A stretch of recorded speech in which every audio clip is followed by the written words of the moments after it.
Hello everyone, my name is Athambile Masola.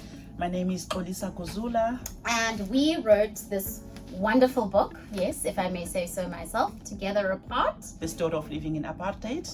And we just want to check in, see if you've bought the book. If you're wondering why you haven't bought the book yet, this video is going to be the reason why. Yeah. So we wrote this story because we spoke to our publisher who said we shouldn't continue yet with writing another set of Imbokodo books until we've told the bigger story of colonialism and apartheid. And it was really important. We said yes immediately, even though we love the Imbokodo books, because it was a no-brainer. Insofar as if you think about the books that are in the market that do tell South Africa's history, they're all for adults. There's very little, if at all. I think the only other series which we used a lot actually is Chris van Beek. And so we're also building on the few books that are there, which is important for us to build on that literature.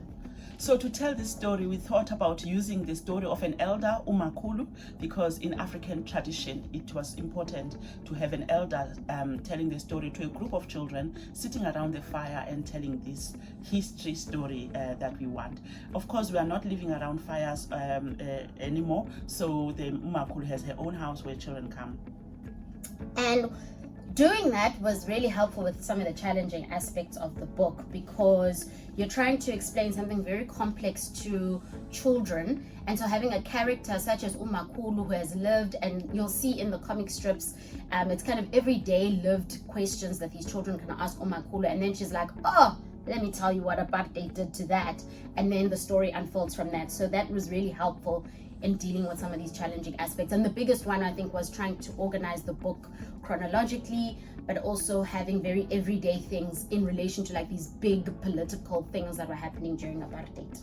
And these everyday things, including how apartheid affected the homes, affected love and relationships, affected sports, affected arts and culture, were important. So this is how we then dealt with the issue of telling a bigger story to the children by breaking it down to these smaller units of our daily lives.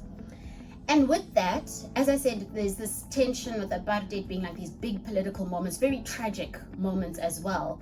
And so trying to balance the tragedy with the hope and the joy is we look at what apartheid meant in relation to friends. That people were in love, people were getting married, people were attempting to support each other. There was solidarity. So we have a chapter on friendship, we have a chapter on people using sport and the arts. I think the arts is a big part about how to remain alive and how to remain hopeful in the context of apartheid. And we wrote this book in different languages.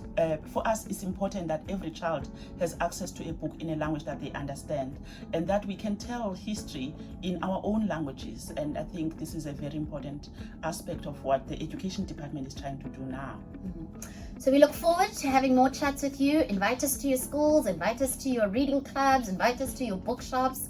We're really excited about what this book can do for us in South Africa today. Thank you.